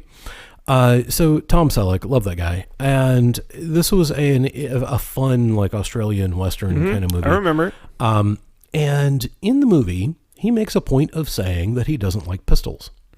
He's a rifleman. He shoots long distance with a rifle. Right. Doesn't like pistols, right? So he goes through the entire movie. At the very end of the movie, he's in a duel with this wealthy guy who's the bad guy. And, the guy's like, well, I choose the weapon. I choose pistols. And he thinks he's got him, right? So he's got the pistols. Quigley's like, shoots him, just as fast as Doc Holliday. Just bam. And he looks at the guy and says, I said I didn't like pistols. I didn't say I couldn't use them. And that's, like, to me, it's like, yeah, I've been down the technology road. I've done the thing. I'm not a Luddite. I can do all the things. I prefer not to. Well, I think those are the individuals who are going to be the ones leading the charge. Yeah. Because those are the people who know what the actual value is. Mm-hmm. Right? I see this myself in terms of things that are going on in the cryptocurrency world, is that, because I actually build these things, I know that. So, my current business, Cointext, is only Bitcoin Cash, but I have up right now active numbers that work for BTC, for Litecoin, for Ravencoin. I put that on there, for Dash as well. And what I know is that the real difference between those to the consumer in terms of creating consumer apps is two variables in code. Everything else is the same. And if people understood that it's like, No, I can actually go and show you in GitHub. I can show you the date that they forked this, and it's just this tiny change of what's called a magic byte. It's this tiny change of the magic byte. That's what changes what the address format looks like. But guess what? Everything else is the same. The way that transactions are created, the way that they're signed, the way that it goes into the blockchain, it's the fucking same. Yeah. And so, there's this crazy tribalism and people getting so concerned. But it's weird to play this. I'm constantly having this struggle, right? To where it's like, well, like I said I didn't like what was happening in BTC, but that doesn't mean that I can't just take what you like so much that I'm doing with Bitcoin Cash and just flip it over to BTC tomorrow. As a matter of fact, it already exists. It's already, you just don't, like I already have it. I could make it public tomorrow if I wanted to. Like it's working. It's there. And I think it's the people who actually know what the fuck is going on, who understand how arbitrary it really all is, how much of this is just pure drama. It is. And some of those people are going to get sick of it to the point where they say, I'm out, motherfuckers. Peace out. Yeah, no, I mean, dude, believe me, I feel it. and they go do something real. Like, I'm looking at creating, artisan works, one-of-a-kind pieces. Mm-hmm. I'm not going to be some, New York artist. I'm going to be just a dude with a hammer and a forge in New Hampshire, but I'm going to be cranking out one-of-a-kind things. But I think that's where the value of art comes in. And I think that it's this weird, I'm coming to this point. I'm coming to this point myself. I mean, I don't think I'm quite ready to diverge from out of the. I'm going to find some way to integrate this whole thing, but what it is to be human is not the cookie cutter. We know that we can do that, right? The industrialization. We know that we can do that. Yep. And that's why I think that perhaps what we look at, if we are going to look at this Silurian hypothesis of we've got this 56 million years ago, then this 54 million years ago, I feel like we could have a period where and I think it's the type of thing that we talk about on this show, where what it really means to be alive, what it really means to be conscious, is not in that industrialized cookie cutter, high production, duplicate after duplicate after duplicate, everybody's the same, hive mind. It's what can we pull out of the individual, right? What can we pull out? Because it's within the individual that the spark of the divine is there. And I think it's within art. It's within creating out of the crude, those one-of-a-kind things, that it's like, no, this is where we see what it is to be human. Right. Like, it's not, we don't see this is fucking cool. Like, sure. And it's super amazing. And it's convenient. It's convenient, but it's super amazing that you and I are able to communicate with, a global audience of people who are able to see this. But at the same time, there's no permanence. No. There isn't. There's no permanence. And the thing is, even if it turns out we are living in a simulation, it doesn't change the fact that the important part is the experiences that we're having, regardless of their objective reality. There is a subjective reality that is far more important, that, you're not going to get the same experience through a phone screen. Interacting with somebody live, face-to-face, in person, sharing the room with somebody. Well, we don't even Far different experience. I don't think we can even really appreciate. The human beings we take a lot of our senses for granted. We do. Right? We don't even know. I mean, there are pheromones, there are chemicals that we are kicking off, the whole nine, that it's like that are going into a part of our brain that is not conscious. Right. That is an experience of having an interaction with an individual because you're in the room with them. Because even their warmth is hitting your skin. Right. Right? Like the actual voice of a human being that is in your presence, although we can communicate meaning over, this digital medium, even if you were to be blind and close your eyes, the actual voice of a human being, there's no digital reproduction. I mean, there isn't anything that is fully lossless to the point of like that this person is here. There's a room. That room has a nature. Yeah. In and of itself, in the way that the sound is moving. It's unduplicatable. Right. And we pick up subconsciously on a lot of signals that are not, like, even if you film somebody in high def, you're not going to pick up on the subtle things. Well, 80% of communication or more, I believe, like having been in the profession that I was in, I believe way more than 80% of communication is nonverbal. Absolutely. Absolutely. Yeah. Even subtle things like, for example, when you look at somebody that you like, your pupils dilate just slightly. Just slightly. But we see it. Right. But subconsciously we pick it up. Yep, absolutely. And we're like, oh, exactly. And then you're like, so it's a subconscious reaction to, something that's autonomic. It's not like I can intentionally control the size of my pupils.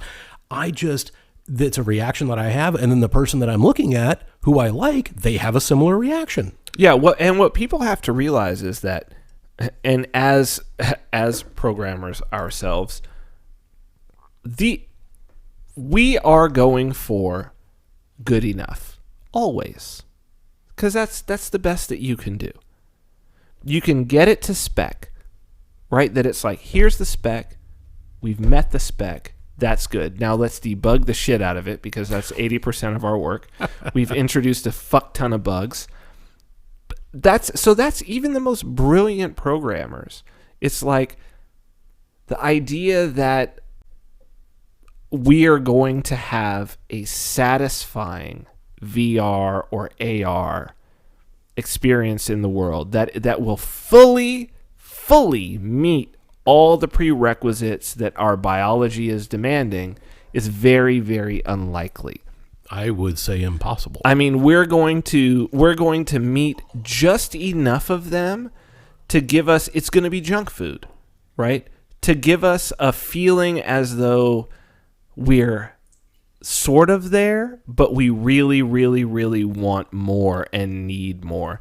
And that's where I feel like that's going to be the problem of the next generation. Their problem is going to be that they're going to believe that you can live life in a virtual world. Sure. And they're going to take themselves further and further and further. I already see this happening. Yeah.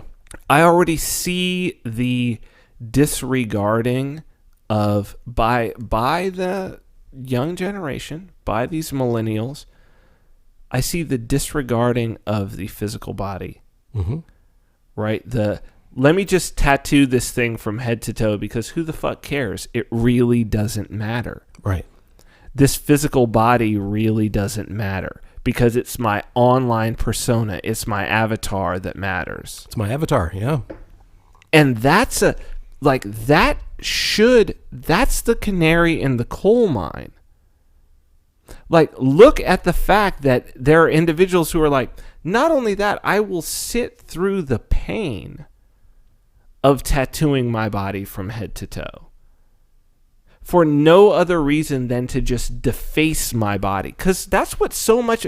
Look, some of these rappers now, the full... their whole face tattooed with crap tattoos. It's like, no, you are vandalizing your body because you're communicating, I actually don't care about it. And if you don't care about your body, that must mean, and these are the same individuals who have millions of social media followers, that it's like, that must mean that it is really your virtual persona that matters. You might kill yourself if you got banned. Like if you've got 2.5 million Twitter followers and 5 million Instagram followers, and what if you got kicked off Instagram tomorrow? You might kill yourself, but you would tattoo yourself from head to toe and not give a fuck. Well, and that's the thing, is like, how important is this, right? In the real grand scheme of things, not at all. The internet could disappear tomorrow. Humanity would continue on. Some people would kill themselves tomorrow. That's the problem. That is the entire problem in a nutshell. You have just summed it up. That there are people that believe that social media, the internet, all of it is so important that they would literally off themselves if it disappeared. I think that this is going to be the split in humanity. This is going to be the split that is coming. Yeah. Or that is already here. Yeah. And I actually don't think that it's a generational split. I don't think so either. I think that it's a cultural split. Totally. And what it has to do with is, I think that in the vast majority of particularly high Western culture, that there is an extreme disconnect from... It started with people not knowing their neighbors. Yeah. Yep. I don't know my neighbor. I mean, luckily, my across-the-street neighbor the other day just like walked across the street and introduced himself. I've been here since April. Yep. I was looking at a house, and as we were touring the house, nobody in it, my real estate agent says, "Hey, why don't you go over and like knock on the neighbor's door and see what they think about the neighborhood?" And at first I'm like, what? Exactly. Yeah. That's weird. Saying. Why would I do that? Right. But then, I thought about it for a second. I'm like, okay, that makes sense. So we did, and it was fine. That's the thing, is we have gotten away from the person to person relationships. And it's like, if our next door neighbor isn't on Facebook, we don't know who they are. Who the fuck are you? Yeah. Yeah. It's crazy. But it's not. It's not. I think that is why, to go back to it, I think that's why you get this little blip in the fossil record. Because I think sentient societies figure out that, yeah, what we want is to be connected. Because the only way that you become sentient, that means that you're a social species. And a solitary species can never become sentient, because it takes the combination of all these minds. Right. And I think that a social species, eventually, what are we trying to get back to? What we're ultimately trying to get back to with all this shit is we're trying to get back to that first family, where every human being on the planet had access to every human being on the planet. Yeah. And intimate knowledge. That's what we're after. That's why we want to know everything about the Kardashians and the royal family. We want intimate knowledge of every human being on the planet. Like, this is our desire. But it's about community. What you eventually end up back at is you end up at the wisdom of, no, it's about having real human relationships with real human beings in real time. We can use these tools and this technology, but not as a substitute. Yeah. To augment, to allow us to come together at different times. Well, I have to say, in summary, that I feel very privileged, blessed, honored to have met you before I had any idea you were famous. Cheers to that. Because I got to know the real you, and the real you is a super guy. And Appreciate that. That's just the wine talking. No. I'm super glad. I still have not watched Gigolos. I still have no idea. It's who you actually are. Here's the thing. It's actually a really, really, really good show for people to watch. But watch it. I would say, little Joseph Campbell, Hero with 1,000 Faces first. Get in a little hero's journey first, and then check this reality show out, and you'll be like, okay, now I see why Showtime did a reality. It's just, it's fucking fantastic. There's a reason why it's in 30 international markets now. And I'm sure it's a great show. I'm not dissing the show at all. I'm just really glad I got to know you as a person before I knew you were a star. Agreed. And the person that you have gotten to know is the person that is the result of that crucible, of that experience. So, and it's 10 o'clock. It's 10 o'clock. We're there. Wait, where are we? Did we? We don't know. We're in a destination unknown. So what did we say our next? The moon. The moon. Yes. And we are also at some point... Did we do the Silurian hypothesis? Do you feel comfortable we did it enough. All right. Yeah. Fair enough. So I'm dropping things here. Hold on. All right. So at some point we're going to come back and we're going to do the Skinwalkers. Hunt for the Skinwalker? Not Skywalkers, not Star Wars. Skinwalker, I meant to say. Hunt for the Skinwalker. Hunt for the Skinwalker. Awesome topic. Great location. I'm into it. Super paranormal. We're definitely going to talk about that. I think we should probably talk about the moon next week because the moon... freaking crazy. Love to talk about that. But I'm more happy that we had a chance to talk not only about the Silurian hypothesis, which it's a crazy idea, might be kind of cool, but the last two shows for me specifically have been about human relationships. I mean, we went from talking about me being shirtless with Putin back, on last episode. Go check out last episode. Talking about dreams, talking about what the dreams mean and what it means to have identity and is your identity actually your identity and what does it say on your ID card and is that really you, right? And I was having kind of these dreams and thoughts of what does identity really mean? And then that was continued on through tonight's show in the sense of where are we going as a society and are we really approaching this split where we're going to have this hyper technical, we want to get rid of our nasty physical bodies and just be cyber beings. Coming. And then we have this other part of society that really embraces what it is to be human.